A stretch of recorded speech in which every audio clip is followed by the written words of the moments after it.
जय श्री श्याम, जय मनोना धाम। आप सभी श्याम भक्तों का स्वागत है एक नई वीडियो में, एक ताज़ा अपडेट के साथ। तो जो भक्त 14 अक्टूबर से लेके 20 नवंबर तक आ रहे हैं या फिर आना चाहते हैं वो हो जाएं सावधान, क्योंकि दोस्तों महाराज जी कब से कब तक धाम पर बैठेंगे और कब से कब तक धाम पर नहीं बैठेंगे। कौन कौन सी बीमारियाँ यहाँ पे देखते हैं महाराज जी, कौन कौन सी बीमारियाँ नहीं देखते हैं, कहाँ पर आपको खाना खाना है, कहाँ पर आपको ठहरना है, कहाँ पर आपको पैसे दे के ठहरना है, कहाँ पर आपको फ्री में ठहरना है, कहाँ पर दोस्तों आपको क्या करना है, कौन कौन सी सावधानियाँ आपको बरतनी है जिससे कि आपकी अर्जी पहली बार में ही स्वीकार हो जाए, और कैसे श्याम जल का सेवन करना है जिससे कि आपको कोई दिक्कतों का सामना ना करना पड़े। और दोस्तों यहाँ पर आपको बहुत सारी महत्वपूर्ण जानकारी हम इसके साथ साथ आपको देने वाले हैं जिससे कि आपको यहाँ पे फ़ायदा होने वाला है। जैसे कि मनोना धाम पड़ता कहाँ पर है, कैसे आपको यहाँ पे आना है। तो चलिए दोस्तों वीडियो को शुरू करते हैं। सबसे पहले तो जान लेते हैं अभी के हाल के बारे में यहाँ पर, क्योंकि दोस्तों ज़्यादातर लोग कमेंट करते हैं कि अभी महाराज जी धाम पर बैठ रहे हैं तो कितनी भीड़ होगी, यहाँ पर कितनी देर में नंबर आ जाएगा। देखो दोस्तों यहाँ पे कोई निश्चित समय नहीं होता। हम आपको बता दें, पहली बात तो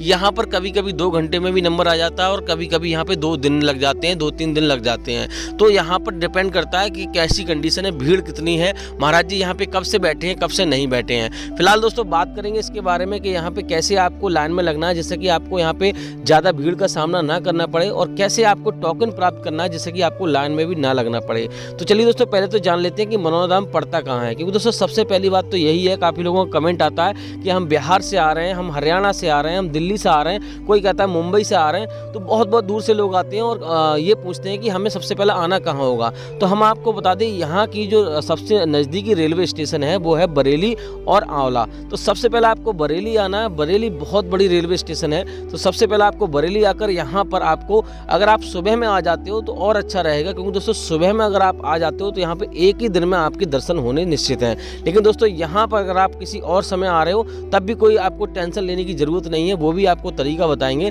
फिलहाल दोस्तों यहाँ पे बरेली से आपको आना है आंवला।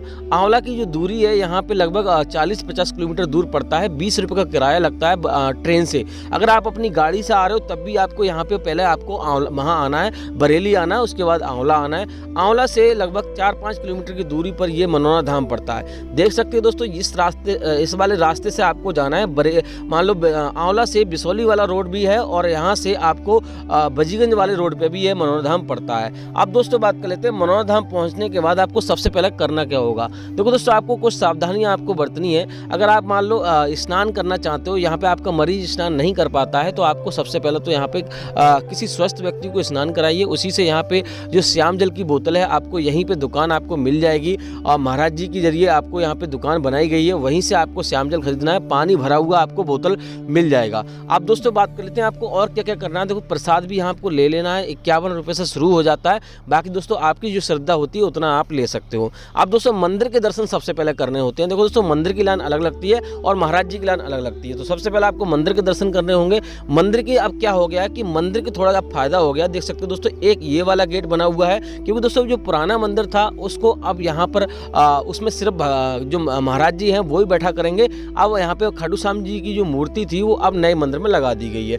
देख सकते हो दोस्तों एक तरफ छोटा मंदिर है और एक तरफ बड़ा मंदिर है। तो जो नया मंदिर बना है अब थोड़ी सी तसल्ली आपको देखने को मिलेगी। यहाँ पे ज़्यादा भीड़ का सामना आपको नहीं करना पड़ेगा मंदिर में। अब दोस्तों बात कर लेते हैं मंदिर में आपको क्या करना है। दोस्तों सबसे पहले आपको प्रसाद चढ़ाना है, और यहाँ पे 10 रुपये का जो धागा आप दुकान से लेकर आओगे वो भी यहाँ पे आपको बांधना है। आपकी अपनी मन्नत है वो आपको यहाँ पे सच्चे मन से आपको अर्जी लगानी है। अर्जी का क्या है कि दोस्तों यहाँ पे सबसे पहले आपको प्रभु से ध्यान लगा के बोलना है कि हे प्रभु खाटू श्याम महाराज, हमसे जो भी जाने अनजाने में पाप हुए हैं उनको क्षमा करना है। हम आपकी शरण में आए हैं, हमसे जो भी गलतियां हुई हैं उन्हें क्षमा करके हमारी जो समस्या है उसको दूर करो, और आगे से हम इन गलतियों को ना करेंगे, आगे से हम ठीक रास्ते पे चलेंगे। तो इस प्रकार से आपको यहाँ पे अर्जी लगानी है। बाकी दोस्तों आप बात कर लेते हैं महाराज जी की लाइन कितने बजे लगती है। महाराज जी की जो लाइन लगती है सुबह 4 बजे से लगना शुरू हो जाती है। लेकिन दोस्तों महाराज जी का जो बैठने का समय रहता है सुबह 8 बजे से लेकर 9 बजे के बीच में बैठने का समय रहता है अभी के टाइम पे। और दोस्तों आरती होती है सुबह 7 बजे। तो जो आरती का समय रहता है हर एक मान लो सर्दियों में अलग रहता है, गर्मियों में अलग रहता है। तो फिलहाल तो अभी 7 बजे ही हो रही है, उसके बाद जैसे सर्दियाँ ज़्यादा आ जाएंगी उसके बाद टाइम चेंज हो जाएगा। बात करते हैं दोस्तों यहाँ पे महाराज जी कितने बजे उठ जाते हैं। महाराज जी लगभग यहाँ पे कभी कभी 11:30 बजे उठ जाते हैं, कभी यहाँ पे 1:30 बज जाता है, और 3 शिफ्टों में महाराज जी यहाँ पे धाम पर बैठते हैं। पहले सुबह में बैठेंगे, उसके बाद दोपहर में यहाँ पे उठ जाते हैं, उसके बाद फिर बैठते हैं, और शाम के लगभग 11:30 बजे तक यहाँ पे महाराज जी धाम पर बैठते हैं। और यहाँ पे 50-50 लोगों की टोली यहाँ पर एक बार में जाती है। उस प्रकार से महाराज जी यहाँ पे मरीजों को देखते हैं। बात करते हैं दोस्तों यहाँ पे आपको करना क्या होगा। या कौन कौन सी सावधानियां आपको बरतनी है। देखो दोस्तों, आपको कभी भी ऑनलाइन जल नहीं मंगाना है, और जो श्याम जल का आप सेवन करोगे वो आपको सबसे सुबह ही उठकर आप मान लो पूजा पाठ करके आपको 11:30 बजे तक आपको यहाँ पे श्याम जल का सेवन कर लेना है। उसके बाद आपको श्याम जल का सेवन नहीं करना है। बात करते हैं दोस्तों आप, और आपको यहाँ पे मान लो कौन कौन सी महाराज जी बीमारियां देखते हैं, कौन कौन सी बीमारियां नहीं देखते हैं, तो हम आपको बता दें यहाँ पर हर एक प्रकार की बीमारी महाराज जी देखते हैं। कभी कभी ऐसी रेयर केस में ऐसा हो जाता है कि मना कर देते हैं महाराज जी, लेकिन ऐसा होता नहीं है, आज तक मैंने नहीं देखा है, लेकिन लोग ऐसा बोलते हैं, कभी कभी मना कर देते हैं। जो ज़्यादा मान लो गंभीर समस्या होती है, गंभीर समस्या तो हर एक होती है यहाँ पे, आप समझ सकते हो, वही लोग यहाँ पर आते हैं जो हर जगह से मना हो जाती है।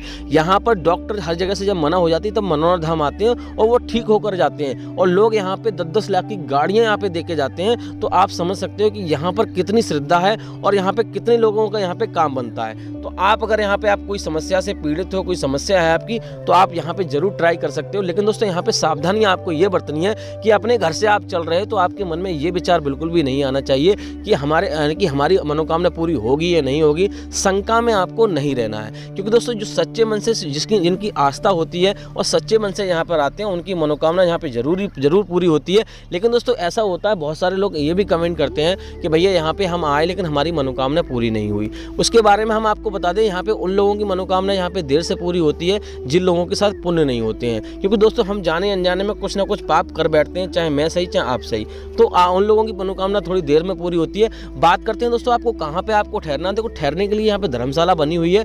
1000 रुपये से लेके यहाँ पे 3000 रुपये का खर्चा उसमें आपको एक दिन का पड़ता है। लेकिन दोस्तों अगर आप यहाँ पे फ्री में अगर आप रहना चाहते हो तो यहाँ पर जो ढाबा मान लो बने हुए हैं, जहाँ से आप प्रसाद लेते हो, वहाँ पे दुकानें बनी हुई हैं, काफ़ी स्पेस है, वहाँ पर आराम से आप विश्राम कर सकते हो। अगर आप दिन में विश्राम करना चाहते हो, रात में रुकना चाहते हो, तो रात में भी आप रुक सकते हो। अब दोस्तों बात कर लेते हैं आपको टोकन कहाँ से लेना है, जिससे कि आपको लाइन में ना लगना पड़े। तो टोकन लेने के लिए आपको जाना होगा जहाँ पे धर्मशाला बनी हुई है, सोलर प्लांट लगा हुआ है, वहीं उसके नीचे आपको टोकन मिलेगा। लेकिन दोस्तों टोकन उन्हीं लोगों को मिलता है जिनके मान लो ज़्यादा गंभीर समस्या होती है, तो उन्हीं लोगों को यहाँ पे टोकन मिलता है। अब दोस्तों बात कर लेते हैं महाराज जी कौन से दिन धाम पर बैठते हैं, कौन से दिन धाम पर नहीं बैठते हैं। देखो, बुधवार और बृहस्पतिवार को महाराज जी धाम पर नहीं बैठते हैं, तो आपको बुधवार बृहस्पतिवार को नहीं आना है। बाकी दोस्तों यहाँ पे बात करते हैं, यहाँ पे 14 अक्टूबर से और यहाँ पर 20 नवंबर तक जो भी आप आ रहे हो, तो यहाँ पर आप अभी के टाइम पर मान लो 14 अक्टूबर से लेके 25 अक्टूबर तक महाराज जी धाम पर बैठ रहे हैं। तो आप 25 अक्टूबर के बीच में आ रहे हो तो आराम से आइए।